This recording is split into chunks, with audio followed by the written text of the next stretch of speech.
Welcome back to the Cousin Connection podcast. I don't know if I'm going to include this, but we recorded like a good 7-minute segment right before this, and until we realized that it wasn't recording. It was only recording on my laptop. Maybe I'll use the sound. We'll see. If you'll know if I used it, if it's at the beginning of the video. But so welcome back to the episode. Welcome back to episode 49 of the Cousin Connection podcast. I don't know if we should just swing back into it. Actually, I'm going to keep this. I'm going to say it right now. Make sure to like the video. Make sure to subscribe to the channel. Hit the notification bell. Just remember to do all that stuff ahead of time. It really helps with the algorithm and just getting our name out there. And if you want to show support, those are ways you can do it. So let's just jump back into the conversation we were having before we realized we messed up. Yeah. Good thing I barely introduced it before, so I'm going to do it again. You'll get our organic thoughts. But our topic that we're going to start off with this week is, at being children of first generation children of parents who immigrated from a country outside of where we live. So I guess immigrants, if you want to call them that. Mm-hmm. There's a level of like a language barrier between us and them. So although we understand each other, I speak Gaysinan or Harari, Amir speaks and we both speak and understand it, and our parents also speak and understand English. But it's not the same as in we are extremely fluent, as in we read, write, understand, speak English. They're not on the same level as us. Although they understand us, I wouldn't say they're on the same level as us. Yeah, I think whoever's listening to this probably understands exactly what you're trying to get to. Yeah, you know what I mean? Do you feel like that language barrier between us and our parents has impacted our ability to bond with them? Of course it has, yeah. And what I mean by that is I don't think the language barrier is a big part of it. I'm going to get to that. We'll get to that. I don't think it's a language barrier at all. Yeah? Yeah, it has nothing to do with the language barrier. It's all cultural barrier. I think it's part of that, but I think when I'm saying that in comparison to... Okay, not all cultural barrier. Language barrier is a smaller part of it than culture thing. I'm saying that in comparison to, maybe our friends who have parents who grew up here, and then they also grew up here. Mm-hmm. It's like they speak the same language, they understand the same language perfectly on the same level. Yeah. They're able to build a sort of friendship with their parents, like people that say like, oh, my dad's my best friend or my mom's my best friend. And I think we have speaking from my experience, my mom's my mom at the end of the day, my dad's my dad. So although we might have a really good relationship, there may be times where we are like very friendly and maybe some people don't have that same experience. I wouldn't say that I view them the same way that I view you or the same way that I view you. You know what I mean? So, but is there anything wrong with that? I feel like there should be a barrier between parents and kids.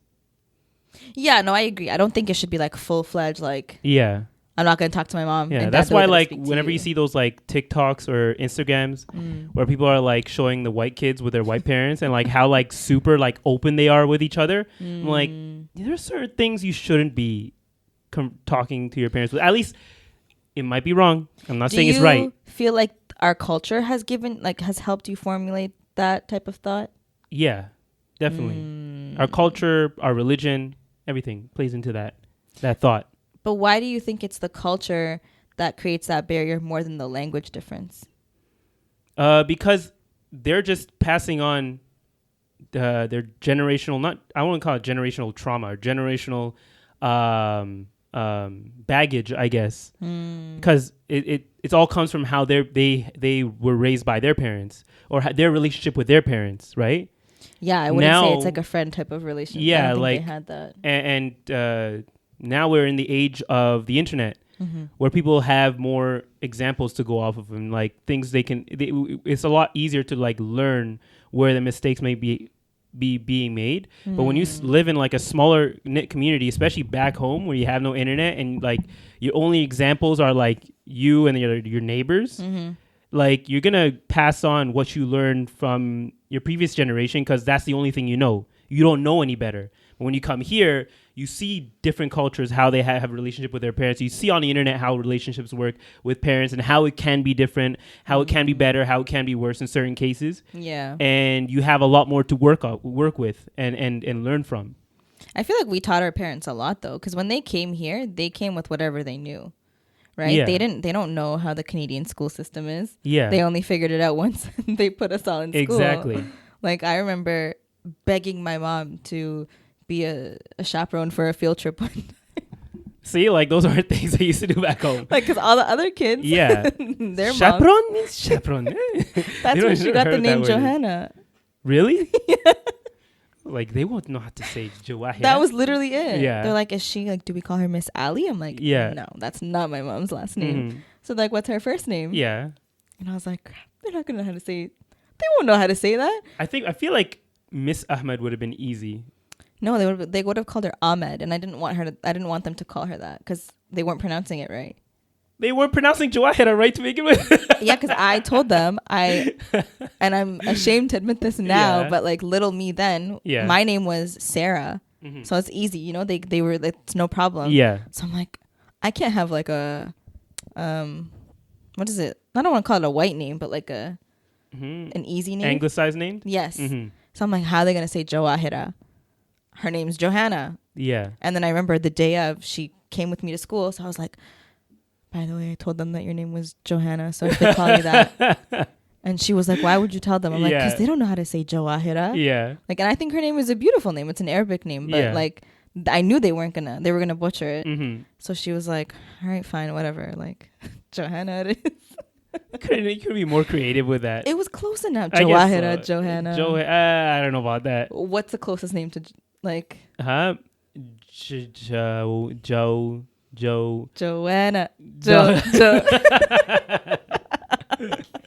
Okay, maybe Johanna was the best. but you know, I think when I had this conversation with my friend, she's American, so I think maybe that's why we had a little bit of opposing views on that specific topic. Not to like make assumptions about the Harari Americans out there. Yeah. But I feel like the American culture was more ingrained in the kids than it was here. Because I feel like in Canada, they really focus on the fact that we're very multicultural, diverse. Yeah. They really focused on that. They may not have celebrated it as much when we were kids, but I know they do now. And I think that growing up for Americans and like immigrants who lived in America, maybe they had that like comparison where they're you know, if they weren't in a gay community, a Harari community, and all of their friends are just like Faranjis, for lack of a better term, like non-ethnic people, they're going to compare their own experience to what they see around them. Yeah. You know, and if they have friends that say, my mom is my best friend, then they go home and their mom's like, get up and go wash the dishes. Like, you know, they're like, why can't I be best friends with my mom? Like, yeah, because it does make sense. Because like in America, it is less multicultural, right?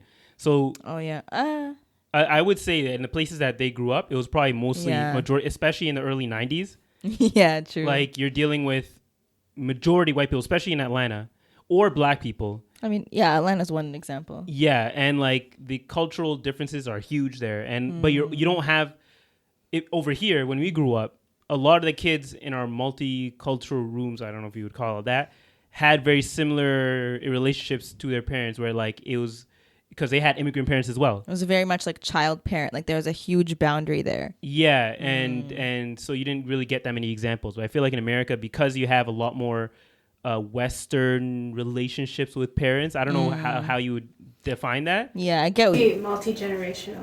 Sorry, yeah, you had more multi-generational Western relationships, or compared to here, where everyone is like. Everyone in your class was like a first generation.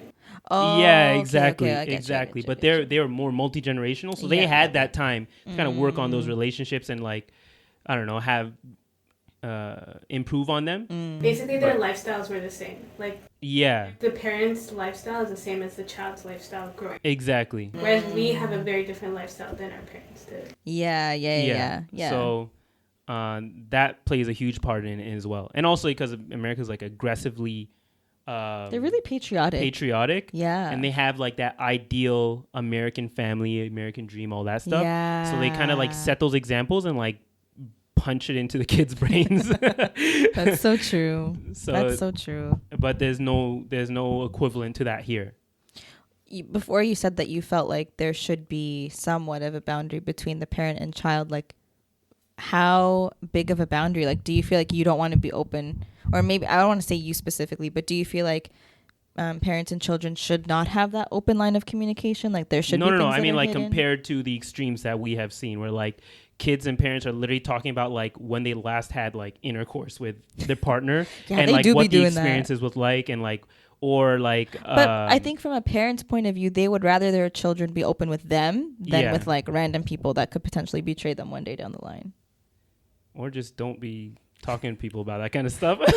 Well, I'm not saying I'm right. That's the thing. Like, it could be that I have the wrong idea in that part, but no, but I'm with you on that because I would like that's right. Not normal for us, you know. Yeah, exactly. You're supposed to have like some type of shyness to you, I guess. Let me tell you, Amir, Haredi culture thrives on everything being a secret. Literally everything is a secret.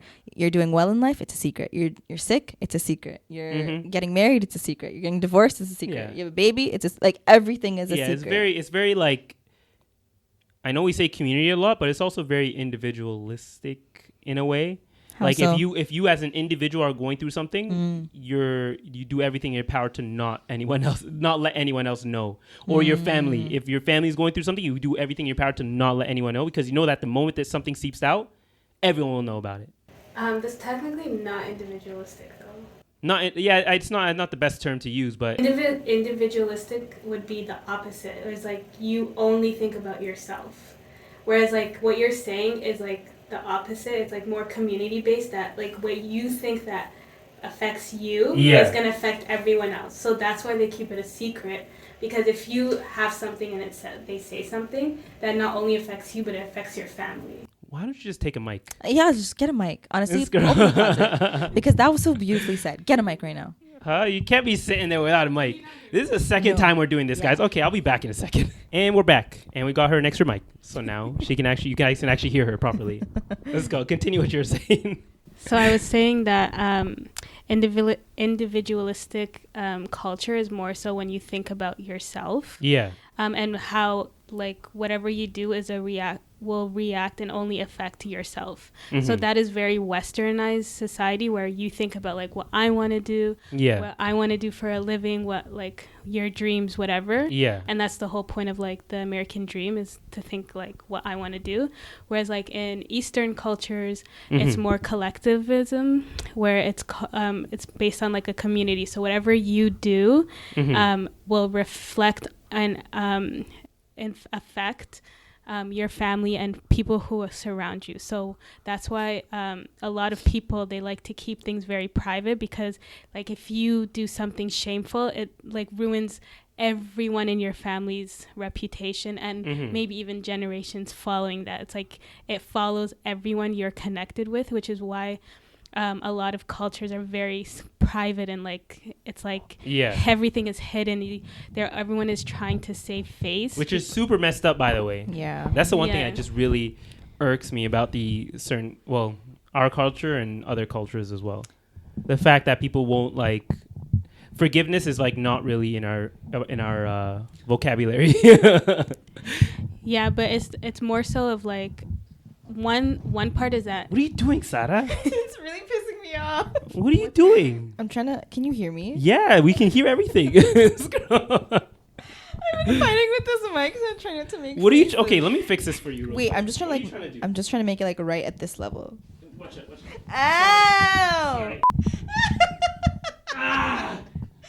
Now put that down. Oh my God, this girl. What are you trying to do now? I got it. Okay. I can literally hear you drinking.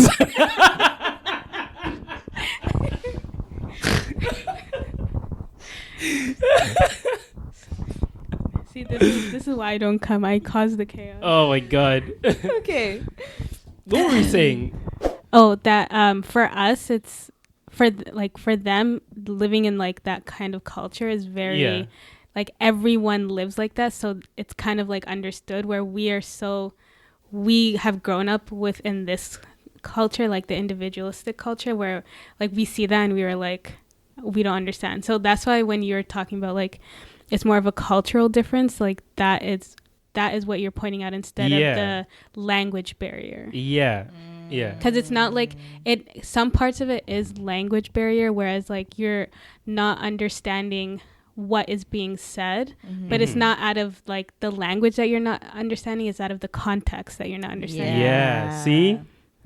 I would listen. I'm not. At least someone understands what I was trying to say. I'm not. I never disagreed. I totally agree that the cultural difference between, Canadian culture, and I'm gonna speak on behalf of us because that's all I can relate to right now. But I'm sure if you're from America or any other Western country, you know what I mean. Mm-hmm.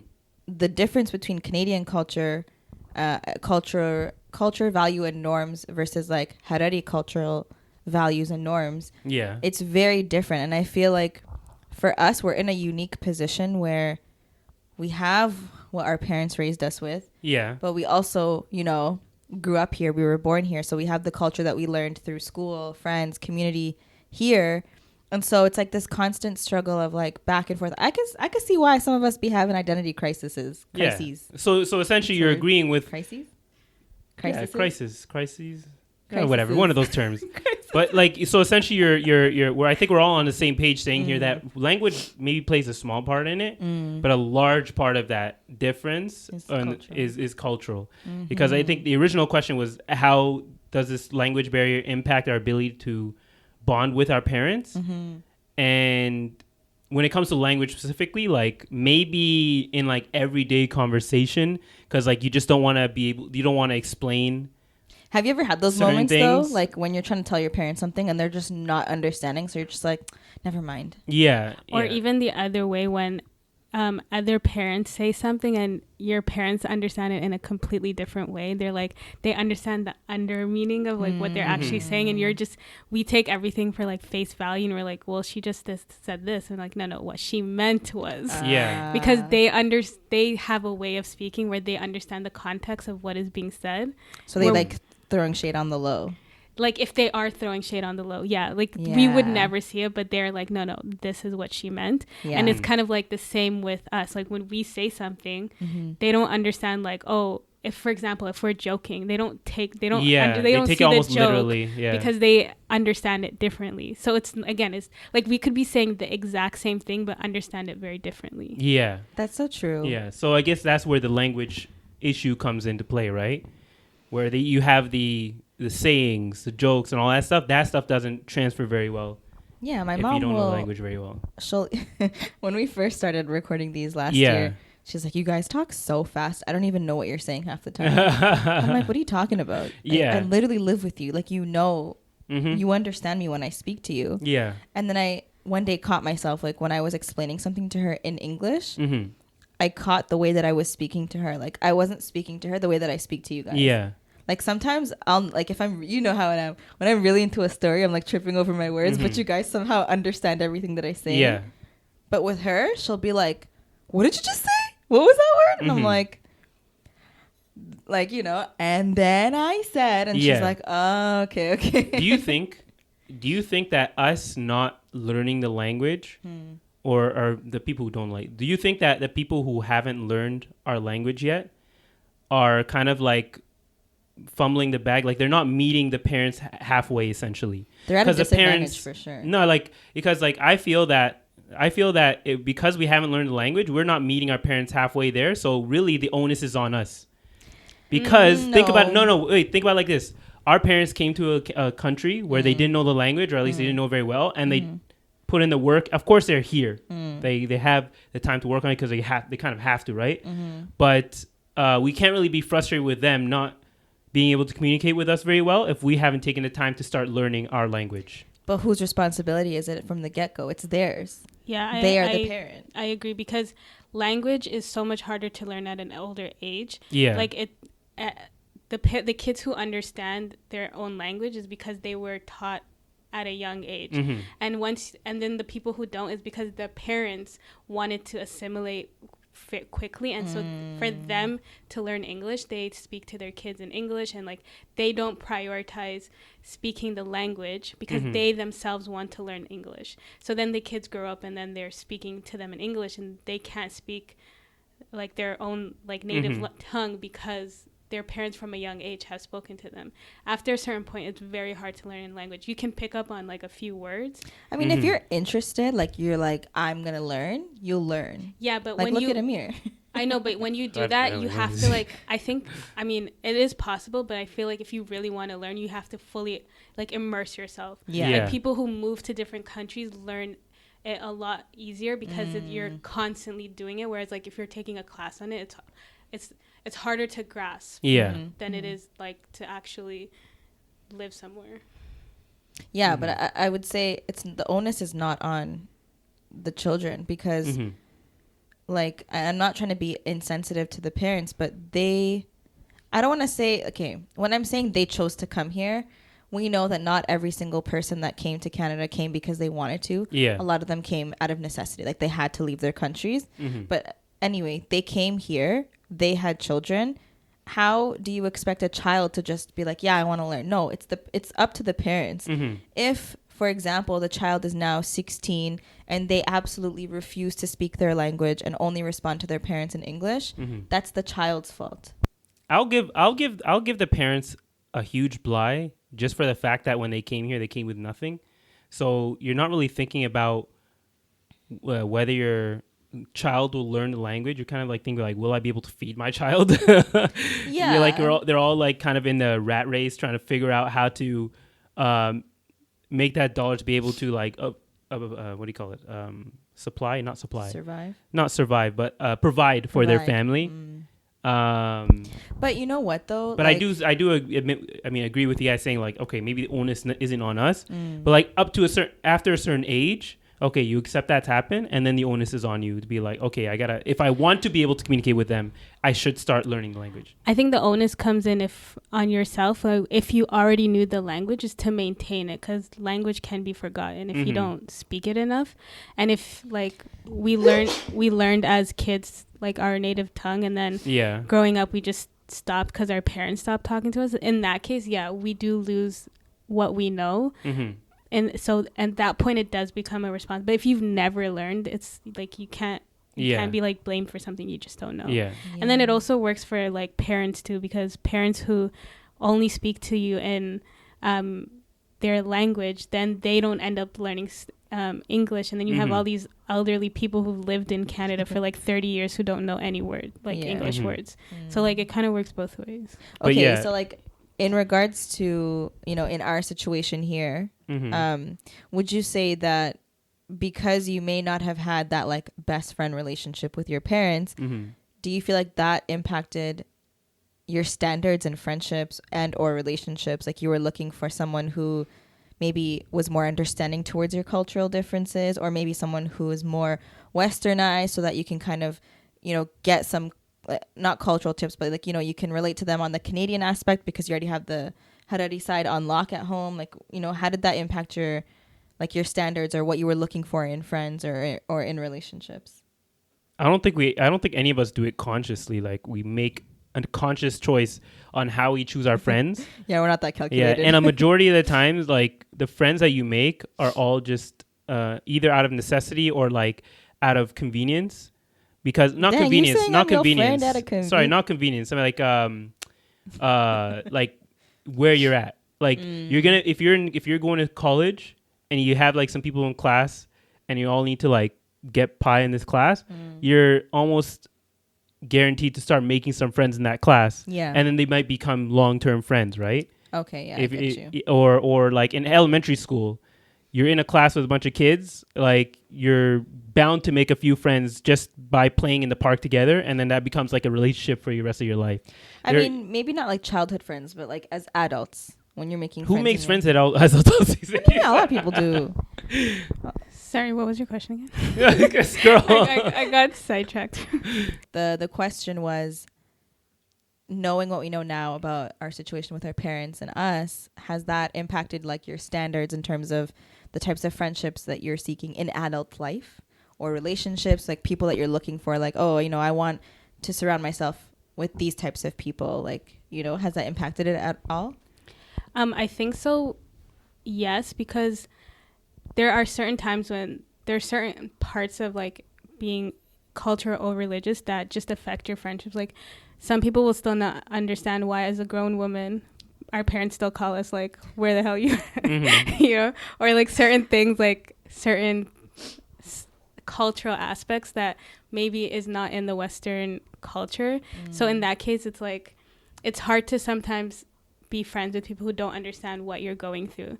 There are like different people, maybe not same culture, but like Eastern culture that do, whether like they're brown or something, even if it's not religiously, like they go through the same things and you can relate so much more. So when you say, oh, my mom said this, and like they just understand exactly what you mean by it, and they can like understand who you are as a person because of like what you go through like in your life.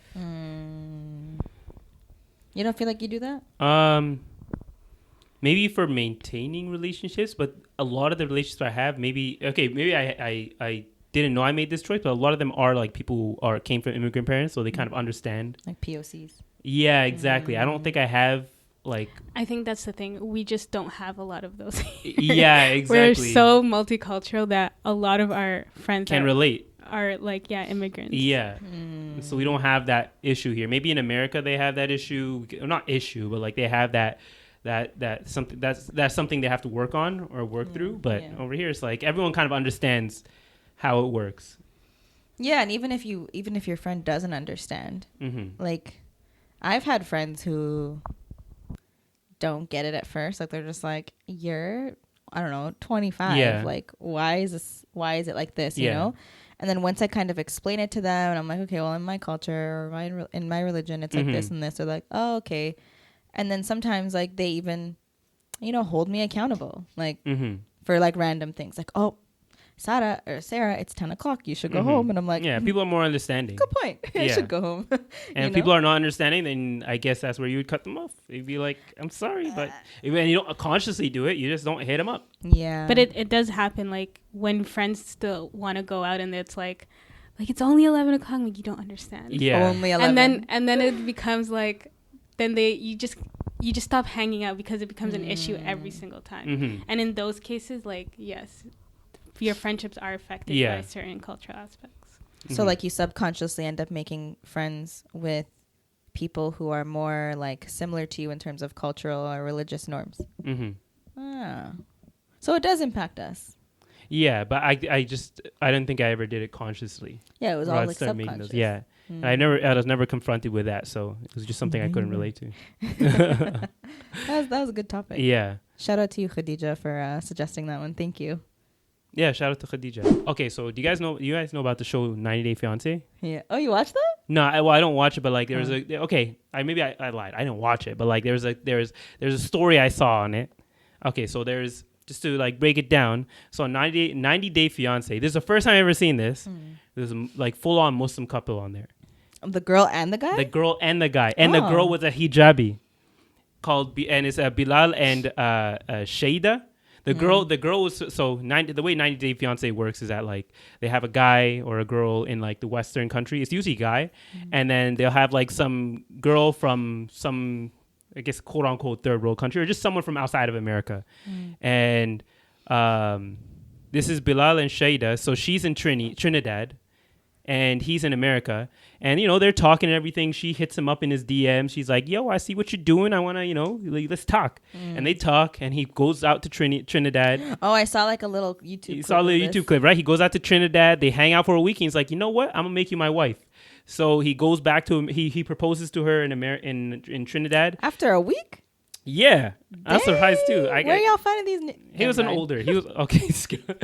No, but they both seem like pretty well-to-do people. She had her own like yoga business. Wow. He was a successful realtor. Is this someone that like hid his wealth? Sarah, don't jump ahead. My bad. Okay. I'll get to that. Okay. So he goes back and they have to go through the whole visa process. So for 2 years, they're going through this visa process and they haven't met each other like they in person. Only for that 1 week they met each other and got engaged.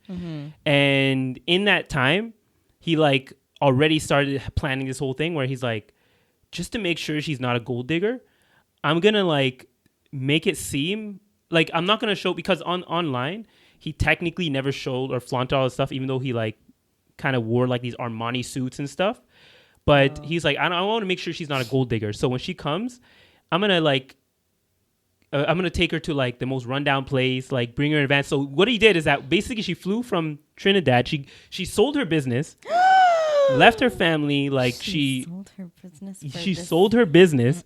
She went from Trinidad to America. Like she was successful in herself, right? And when he pulled up in a van. And when I say a van, like I mean like those moving vans, like the ones you see contractors using. Yo. He pulled up in that, had like a bunch of garbage in it or whatever. What? She jumps in. She's already making comments. She's already making faces and stuff and like cussing out and like her Trini whatever. And then they get to the house and it's like a rundown house in the middle of the hood. And it's like, yeah, this is my place or whatever. This is where we're gonna stay. And she's like not with her or whatever. And he was getting on her for being like, you should be with me for me. It doesn't matter what I have, kind of thing. Even though he had all this money, he was hiding from her or whatever. But then again, so this bring up the thing because when he went to Trinidad, he had like the Louis Vuitton suitcases. He had like the Armani suits and like all this like high fashion stuff. But when she came to America, like none of that was seen. And he was on her saying like, oh no, you should like love me for me. And she's like, you told me you're one thing and then this is another. And like my thing is that like, okay, first off, I wonder what you guys think about like if you were talking to someone for 2 years and they were like, you had this idea of who they were. Yeah. And then you came to their home and you see like it's nothing like what you expected. Would you not be, even though you love that person, would you not be like, okay, what's going on here? Yeah, because let me just tell you, I feel like for men and women, what they see in general, this is a huge generalization. I know if you individually disagree, that's your prerogative, but I'm just speaking in general here. Men and women have different needs in a relationship. Yeah. Women maybe look for like security, financial security in relationships, whereas men want that companionship. Like, yeah, we want companionship too, but security is like very up there. Yeah. So if you're someone who looks like they can barely afford the rent or you're living in the most dangerous shack in the ghetto and you lied to me, like you made it seem like we were going to have a certain type of life. And let's just put it in this. You said that she was also a successful business owner. Yeah, she had like a successful yoga company or whatever. I think it's very unfair of the man to just assume that she was with him for his money, because if she was already doing it on her own, why the hell would she need his money? And why would he think that it's a good idea to like lie to her for 2 years and then try to pretend like he's this poor guy so that at the end of it, he's like, psych, I'm actually really rich. Like, here's where you're going to live. Yeah. Like, that makes no sense. Why would he even think that's a good idea? That's so dumb. No, that's like, she should leave his ass. I mean, the only argument I have here is that if he wanted to like portray this, he should have done it from the beginning, because you can't present something and then that's her expectation and then you change it. If he wanted to know if she was in it for the money, he should have went to her without all the money. And so if she accepted that and then continued on with their engagement, then obviously she's there for him. But if you present a certain lifestyle and then you're like, psych, I lied. We're not doing all that. Like, why would she not be upset? No, but like, I just feel like that whole like, okay, maybe people have a lot of issues with gold diggers. I just feel like in my certain life, it's not something that comes in my, it's not like, I don't really think of it in that way. Like, I don't think of it as, oh yeah, like this guy's going to think I'm a gold digger because I let him pay for my drink or something, you know? Like, I don't know. Like, also, and the thing is, the points she made were all valid. She's like, okay, whatever, you have a van, why is there trash in the van? Why is it not cleaned up? Yeah, it just looks like he's not putting in effort. Yeah, exactly. Like, it's not, she's like, it's not the fact that he picked me up in the van. Whatever, that's fine. It's like there was garbage in the van. Nothing was cleaned up. When he went to her, did she receive him? Like, did she... Oh, well, technically, okay, so I got some like update afterwards. Like, he was saying, oh, this was a prank, because technically when he went to Trinidad, he was asking for like Airbnbs, and she suggested an Airbnb that was like in the middle of the hood, and like he's like, oh, I was getting her back for that, because she I don't know, because he always talked about how he was like hood bougie because he grew up in the hood, but he's bougie, and she's like, oh, you're really hood? Okay, let me give you this Airbnb that's like in the middle of the hood. that makes sense for them. Yeah. For her. Yeah. But on his side, to get her back, what are you, 5? Like, no. And also, the house that they went to was like, it had like broken windows. It had like a broken patio in the front. And like, she's like, and her point was like, okay, you have this house in some hood like neighborhood or whatever, like a low income neighborhood. That's fine. She's like, that's fine. But why didn't you fix the patio? Why didn't you fix the windows on there? Why is the paint all cut up and everything? And it was like, it showed to her that it's not the fact that he lived in these places and like he first off, he lied about his lifestyle. It's the fact that he clearly doesn't care to even clean up after himself or make himself look somewhat presentable or his place look presentable and ready for her. Yeah, I totally agree. Yeah. Like, what's crazy to me is that he went above and beyond to make himself appear poor. Yeah, yeah. That is so wild. And also, she hit him up on Instagram, where on Instagram he was showing off this like lavish lifestyle. Like he had all these big houses, because technically he said he never showed off his cars on there, or he never showed off, even though you can see photos of him showing off his car or whatever. And like he was showing off all these big houses, but those are places he was selling. But like he was wearing, and he said he's never flashy, but he's wearing like these high fashion suits. There's one time where he's pulling out like a Balenciaga shoe or something like that out of a box, and he's like, he was contradicting himself in a lot of cases. I'm surprised they're still together. They're still together? Yeah, they stayed together after that, right? I hope he made it up to her. I mean, she did sell everything and moved. Yeah. Oh yeah, exactly. So they're gonna make it work, right? But you can see they still have a lot of things to work through. Just from the interview they did it with the interview they did afterwards, like they were. Did he show off his riches? Yeah, eventually in the show, like he showed her the actual place that he had. But he the way that he went about it was like completely wrong, and like his mindset on what a gold digger is completely off. At least that's what I thought when I was watching it. I mean, maybe he was played before, like he was like into somebody else, and then she was only with him for the money, so that's why like now. No. He was married before, and was his he got divorced. Huh? Was she a gold digger?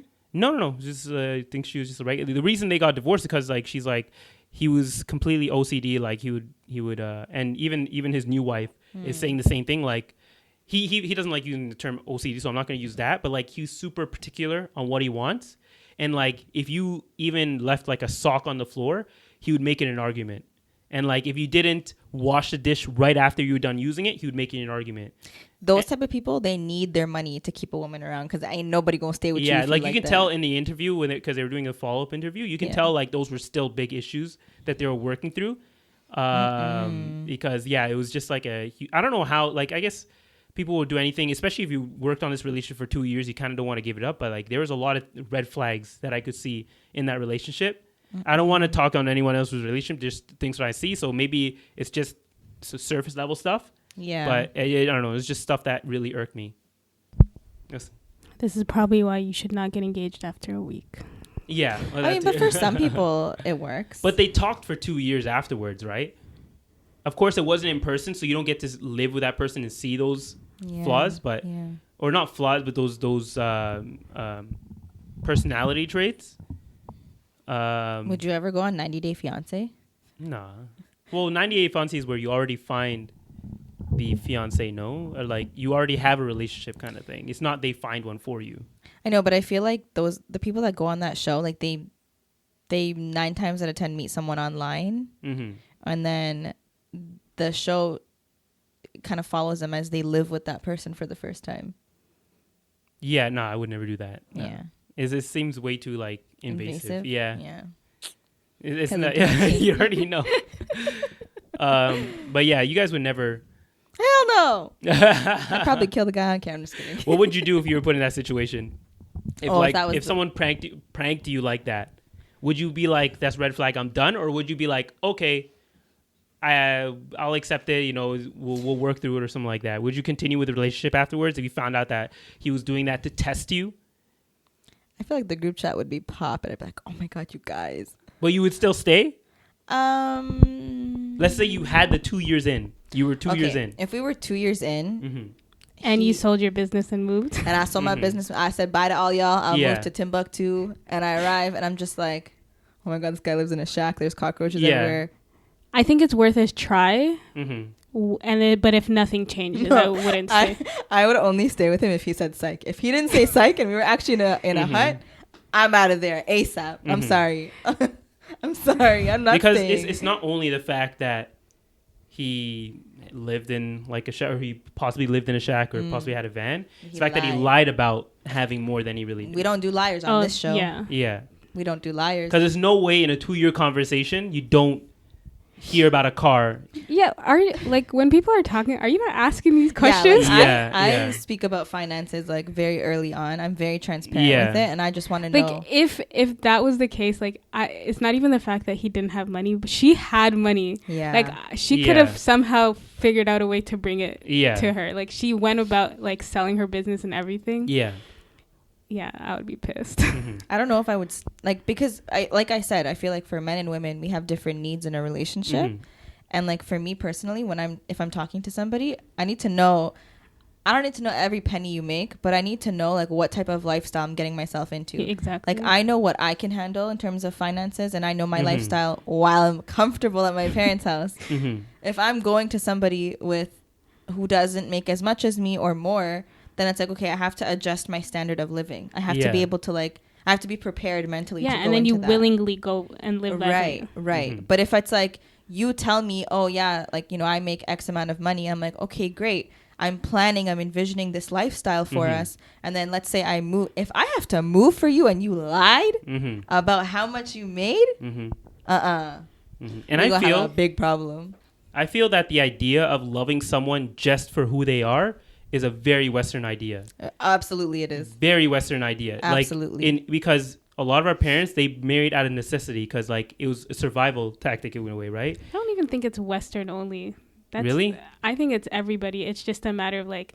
You think our ummas and babas got married because they loved each other for who they were? No. It's like, oh, he has a nice harshi, I'm going to marry him. Yeah, but I'm saying like, I feel like the love you for who you are is kind of like an excuse to hide everything, regardless of culture, like Western or... I don't think anyone will just be like... If you see... You can have everything in common with like someone who is homeless. No shade to the homeless, but... If they don't have any way to support you, what are you going to do? Love won't be able to pay the bills. I'm just saying. But that's the thing. Like, it's more about like knowing what you're getting into. Like you can love a homeless person and they have nothing. And you can like, some people will work 3 jobs to support it. Like there's ways around it, but it's more so like knowing. It's like, you can't like lie and like portray something else and be like, but you don't love me for who I am. Like, I'm sorry, what? You know what it is? I think there somehow, I don't know when, but this whole notion of like your marital partner or whatever, like the person that you're going to choose to spend your life with, like you need unconditional love. I don't think, this is just my opinion, okay? I don't think that in a relationship, unconditional love can actually happen. It's always going to be conditional. I mean, this is a long topic that we've always debated. I think there is unconditional love, but I don't think unconditional love is enough to have a relationship. You can have a relationship with someone based off like whatever like flaws they have. You can relationship. You can love someone regardless of the flaws they have, but that's not enough to withhold a relationship. So I do believe in unconditional love. You can love someone. I believe in unconditional love, but not in a relationship. Yes, that's what I meant to say. Because people will be like, there's all love has condition. Like, no, you can love someone with their flaws, and like they can have 1,000 red flags, and you just like there's a reason like you love them. You don't know why, but should you be in a relationship because you love somebody? No. Yeah. Love is not enough. Yes. Yeah, you can have unconditional love for like an abuser. It's not good for you. But you know what? Okay, I feel like we answered the question from a woman's perspective. In your case, let's say you're getting to know somebody for 2 years. You're like, I'm going to marry this person. It's very different for guys though, right? So let's just say though, the girl that you're speaking to says she makes 6 figures. She's very successful. Yeah. And then you're like, all right, let's do the nikah. And, her family flies out here or whatever, or you fly out to her or whatever. I'm just assuming, okay? Whatever. Yeah. Let's just say she's somewhere else. You have to fly to get to her, and you get there and you realize, like, her whole family is poor. It all comes down to the lie, right? So you're more upset about the lie, not the fact that she's poor. I wouldn't care if they were poor. It's like, why would you lie about that kind of thing, right? because then it says a lot about your character. Like, what else has been lied about? What else are you hiding? Because if you're hiding that thing, there's probably 100 things behind that. The trust is gone. Yes, exactly. If there's no trust, there's no relationship. So would you end it then? What? Would you end it then? Oh yeah, definitely. What? Yeah, I want to end it. Interesting how we said we might stick it out, but you're gonna end it? No, but I think it's a matter of like what your scenario is. If I moved and I sold my life away, like I'm trying, like I got this far, but like I need to see it to be changed. Like, okay, we're living in the shack. All right, how are we gonna change our situation? Wait, so if he doesn't say, "Psych, I'm actually rich," and he tells you, "No, I'm really poor," Sarah, what are you gonna do? Hello? I'm still at the airport. I'm just going to get on the next flight back home. Are you kidding? You're going to stay in the shack with You're going to have children with that person? In a shack? No, I'm saying like... okay. The site... Okay. Let me think about this. Rethink that decision. I feel like the trust part would bother me more. Yeah. How are you gonna be in a marriage with someone who lied to you about their financial status? How are you gonna trust them ever again? To take care of you now, because you're now his responsibility. Yeah, that's what I'm saying. Like, I don't know. I feel like I'd be in the moment. Like, I feel like if I had nothing else. If this ever happens to you, you better tell me in the group chat so I can knock some sense into you. Love ain't enough, remember. No, I know. I'm saying, like, I would be more reluctant. Yeah. But, like, I don't know. I just, like, if it was something where, like, I'll move to, like, down the street. Yeah. Or like it's the thing is like when you move to a new country, like you don't have a job, you don't have anything in your like. But you have a plane ticket home. How do you have a plane? You're moving there. It's Let's be real. I have a lot of friends who moved out of Canada. Okay, they always buy a 2-way ticket. You can't. You have to check the border. Yeah, because we smart. Or just fake the relationship until you have a way to get out. Yeah. I'm thinking like get for that us, alimony, girl. For us, like it'd be more like doable. Yeah. I'm just like picturing myself in that girl's situation where like. Well, why do you think she had no money? She had money. She literally could have flied home. She literally said like she brought some savings with her as well. So she had money. Of course, it's not a lot when you're what do you call it again? Transferring it, I guess. What do you call it? Oh yeah, we'll take it after this. It's all good. I don't know. Maybe like lying about money.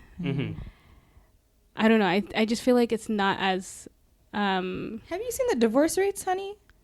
Money is like one of the biggest reasons why people get divorced. I don't know. I just think I guess it's your priority. Like I feel like I just don't personally, like I never thought of having like an extravagant life. So if you don't have a lot of money, it's not like a red flag, but it's like it's just more like what you do with it. So like it's for me, it's it's not a matter of fact that like you lied about having money. It's just like, okay, maybe you were ashamed or whatever, but like what are you doing to change it? That's why I'm saying like I'm not so quick to be like you lied to me. Like money, like if they lied about something completely different that I personally found as more like a bigger priority in my life, that would be like, oh no, you lied, that's it. Whereas someone else might be like, that's nothing. But like for me, like money is not such a big part that I think that's one thing that like you can try to fix it, but like show me that you're gonna like, okay, so we're in this shack now, like I'm putting a camera on you. What are we? No, stop. I'm just gonna like hold the phone like there's no green screen behind. What the hell happened? It's because you guys keep asking me questions. I'm just no, but you're bringing up good. Okay, Wizard Kelly. No, I'm done. What are you saying, huh? Come on. So, are you still recording? Okay, no, okay. Not her like looking at you from her head like that. But anyways, okay, you guys keep talking. Yeah, we're all on the same page here, though. Like, or it's like we understand what we're trying to get to here. That is wild. I can't believe he did that on national television. Yeah, man. And they get paid to be on that show too, right? I don't know. I don't think they do. What? Yeah, people don't get. No, I feel like they do. You can't go on reality TV and not get paid. No, there are a lot of people who don't get paid. Not all reality TV pays you. No. Sometimes you get paid on like how long you last on there. Yeah, but they don't. You don't get. They don't be like, okay, we're gonna pay you. Come on the show. Yeah. No, the reason people go on is for exposure. Yeah. They don't go on to get paid, unless it's like a game show where you're literally paying paying for money. No. Competing for money. Yeah, like certain, I think like something like The Bachelor, you don't get paid, but if you make it to like top 3 or something, then you like get paid for those episodes. Yeah, but it's one of those things, if you're on it for a long time. Yeah, it's more for just being paid for your time. Yeah, because now you're losing a lot of time to work and stuff. Then they start compensating you. Yeah. Okay, I get it. Okay, guys, we're just going to take a quick break here, and we'll talk to you in a second. Okay, guys, and we're back. So another thing I want to talk about, I don't know, it's just something that I recently saw. It's going to be very short. It's like Instagram is recently, they're making a change to you guys probably noticed this. Yeah. Have you noticed that like they're making a change to be more like TikTok? Yeah. So essentially, how you see TikTok, Instagram's pretty much going to look exactly like that. And I don't know why these social platforms want to basically be like each other. Like Instagram is probably the biggest culprit of this, of changing who they are just to fit with the times. And like it's kind of getting to the point where it's getting more and more noticeable. So like I feel like people are more resistant to it. Like Instagram used to be a place like TikTok. Okay, you see like random people, like you don't really mind about that, but you go to Instagram to see your people, right? See your posts. But now, like as I'm the reason I don't go on Instagram is because as I'm scrolling, I don't get anyone that I know. Yeah, I'm literally getting half the posts of places I don't even follow. I'm like, who are these people? What are these pages? I've never followed these pages. I don't like these meme pages I keep getting. I don't follow all these things. And like, of course, now they have favorites, but I don't want to have to go through my whole list and add favorites. I just want it to be there. Because I tried it and I was like, I got sick of it. Like I don't spend a lot of time on Instagram to begin with. So I don't want to go through that, how much time it would take to kind of pick individual people to follow, especially who follow like hundreds of people, right? But it's just, I want to know what your thought on it. It's like, have you seen this happening? Are you annoyed by it? Do you like it? You know, as you started talking about this topic, one quote just popped out into my head. What? Popped into my head. Okay. It's actually from A Cinderella Story, the one with Hilary Duff and Chad Michael Murray, okay? The quote is, why try to fit in when you were born to stand out? What are you... No, but I'm saying... Oh my God. Like why? At least choose like more reputable people. No, but I'm saying like that it's very relevant in this case because Instagram did so well for so long because it was different. You know what I mean? Like Facebook was successful because it was like the first to do it. It was like the pioneer. Yeah. Then you had all these spin-offs like Twitter. Twitter took the part where you can update your status on Facebook or whatever that thing. You could post a story. What is it called? When you tweet? No, on Facebook when you used to post like, you know, you want to say like, what do you think? Is it a status? Yeah, your status, exactly. And so Twitter took that part and got successful because now you can post your thought in 140 characters. Instagram took the part where you can upload photos and you can share that with your family and friends and like, you know, eventually create a following. Yeah. TikTok thrived on 30-second or 1-minute videos. Then Instagram was bought out by Facebook, no? Yeah. Yeah, so then they... Well, like, I feel like TikTok wasn't even TikTok at that point when it was bought out. Yeah, but the first change that we noticed from Instagram was when it... added stories. Because it copied Snapchat. Yeah. And then it converted the DMs to like Messenger on Facebook. Yeah, exactly. One time I was so confused. I got a message from someone from Facebook, but it showed up on Instagram and I'm like... What? Yeah, I was like, huh? Like, I got the notification on Facebook. Yeah. But I saw it on Instagram and I was like... I didn't even know that they put that together. So weird, yeah. And then after the stories thing... Yeah. Now the whole thing... The reels came in like TikTok. Now, if have you noticed they did it gradually? Like yeah, they're not gonna do it all at once. They didn't do it all at once. Yeah. And then now, you know what they're changing again? What? You know how on TikTok when you're scrolling, there's no like blank space. Like when you scroll from one video, it just connects to another one. That's what I'm getting. Yeah, that's what I was gonna talk about. They're doing that for Instagram, but do you know what a carousel is?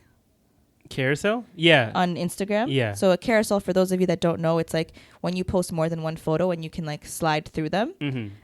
I saw an update, like a preview where the carousel, so normally a lot of content creators use this because they post more than one, and not just them, but like they usually use this one a lot. Like they use the carousels. Yeah. now instead of being able to see all like 9 photos, for example, it'll show you like the first 3, and then you have to click like a see more. It'll take you to another page. See, like, because Instagram is trying to move towards a video only platform. But why? Because they see that TikTok I'm telling is you, doing every so time well? they see something doing well, they try and capitalize on that and make their product, I guess Instagram's a product, like fall in line with that. And like it worked with stories. Like you can't say that it doesn't work for them because it worked with stories. Everybody started using stories on Instagram and they forgot about Snapchat, right? But every other app do the same thing. What? No, because they started seeing that it was successful on Instagram. So like, oh, we got to, like, even TikTok recently started adding stories. Yeah, TikTok does. Of course, stories. it's not really like being adapted so much because people are so used to putting stories on Instagram. But I feel like this move here is so drastic and like it's so much similar like TikTok, and the fact that they're feeding you pages that you don't normally follow, that it might actually throw people off. I don't know. Maybe it's a generational thing. But We're just being what, those people who are like, oh, we are used to it being this way. Maybe we should like patent this, but I feel like once Instagram makes that shift, there will now be an open space in the market for another social media platform where it's just photos again, like what Instagram used to be. Because now, if you post a photo on Instagram, you're not going to get the same type of exposure that you did like 2-3 years ago. Actually, Instagram actively tries not to like. Do they suppress it? They suppress images now, and they. I ain't ever posted my vacation pictures again. And they, or it's not that they don't. It's not that they don't express. It's that like they won't show. They would rather show you put up a video than a photo. If you put up a photo, it's most likely not going to show up on people's feeds unless they have you as starred on their thing. Yeah. But if you put up a video, because of how their algorithm works, they're trying to copy TikTok, then it will be shown to a lot more people. On my Instagram feed, I also see like so and so of your followers liked this post, here's something similar. Or because you liked this post, here's something similar. Yeah. I don't like that. Like sometimes I do, sometimes I don't. Well, now they're gonna stop telling you that, and they're just gonna give you the post, like you mentioned with the them widening or lengthening the post to be almost your full page or pretty much your full page. Yeah. So you won't even see those suggestions anymore. It'll just be the actual like post. TikTok for you page. Yeah. I don't like that. So like you won't even notice it. Like you'll be scrolling and you won't even notice that you're not even looking at posts that you follow or pages that you follow. It's just going to be random pages, and the moment it sees you like that, it's going to keep feeding you it. That's really annoying because I feel like you first said initially, like we use TikTok because we know what we're getting. Yeah, we know that on the For You page you're not seeing people that you follow, but you're seeing like curated content that based on your likes or whatever your phone's listening to you say, you're going to get this content. Yeah. Instagram, we like it because the people that we choose to follow, we want to see their posts. We want to see their photos. We want, you know what I mean? And it's like, it's frustrating as someone who uses social media. Yeah. Like you're not getting what you want out of the app. Yeah. Because I do, I don't know. Were you going to say some more there? Okay. Because I do feel like Instagram is kind of falling into the Facebook trap, where like the older generation adopted Facebook, or like they continue to use Facebook and we haven't. But millennials are used to Instagram. So Instagram is like kind of our thing. And the Gen Z, their thing is TikTok, right?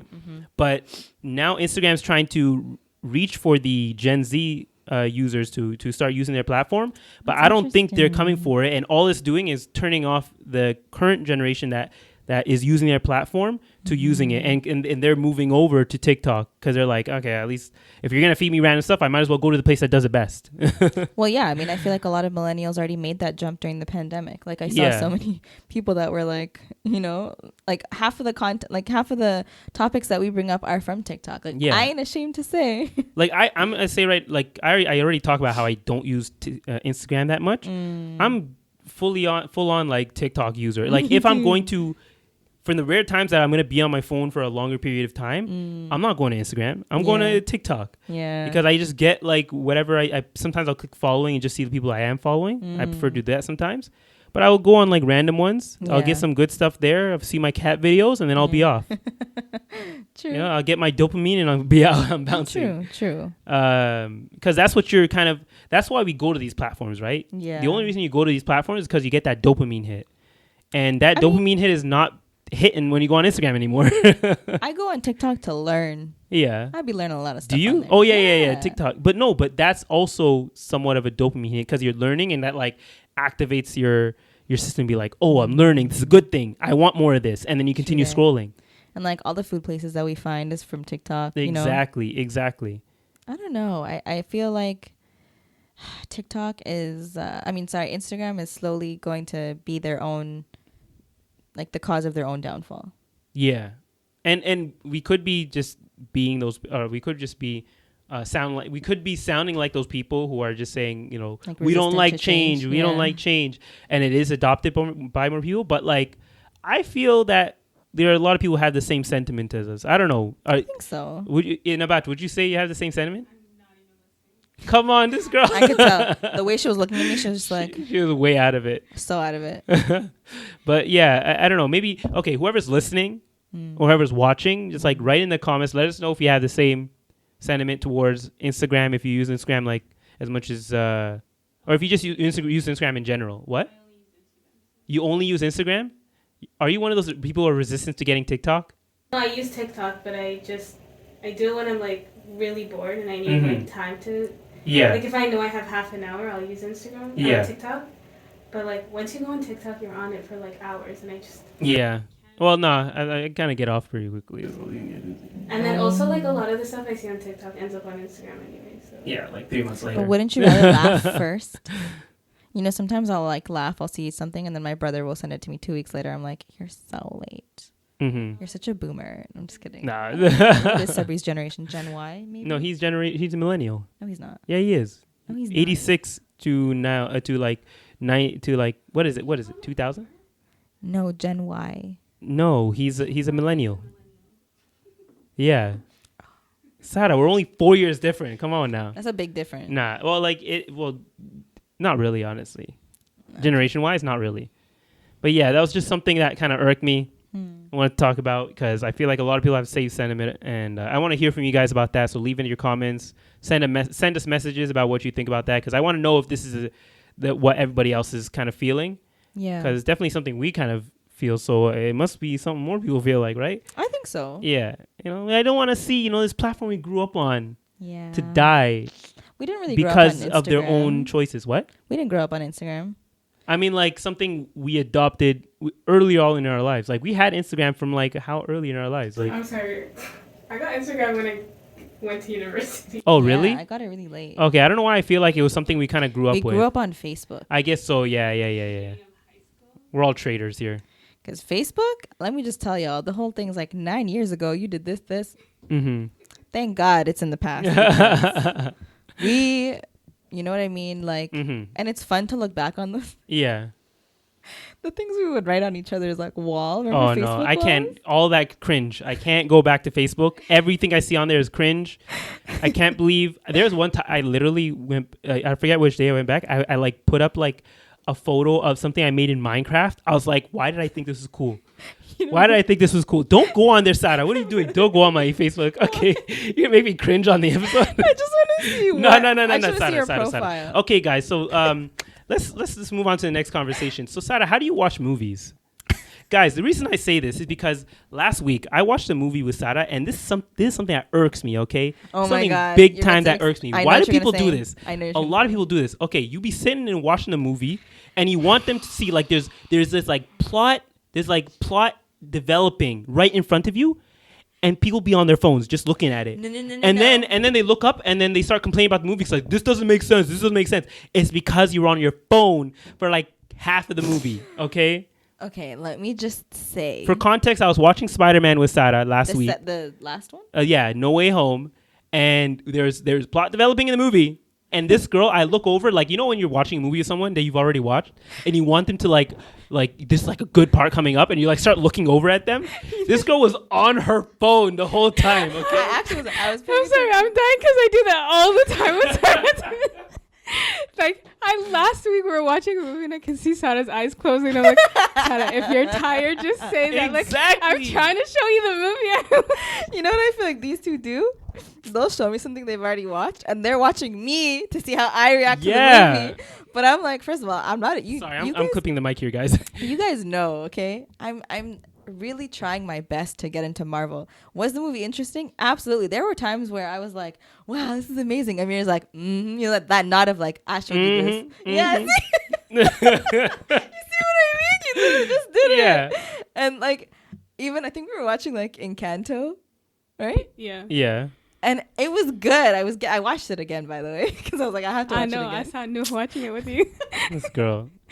But I had to watch it again. I feel like Seppi does the same thing too.